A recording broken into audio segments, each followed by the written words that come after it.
of the Republic of Kenya under the provisions of Article 138 of the Constitution in the presidential election held on 9th of day of August 2022. And I'll proceed to sign the certificate.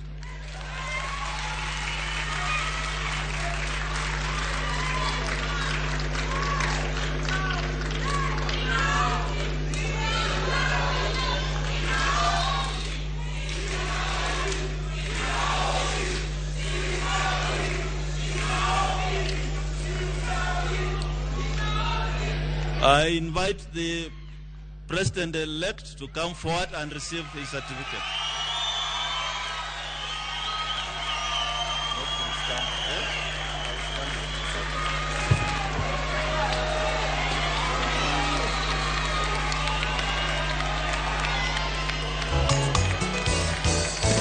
Habari njema kwa Wakenya wote, tume huru ya uchaguzi na mipaka isiyo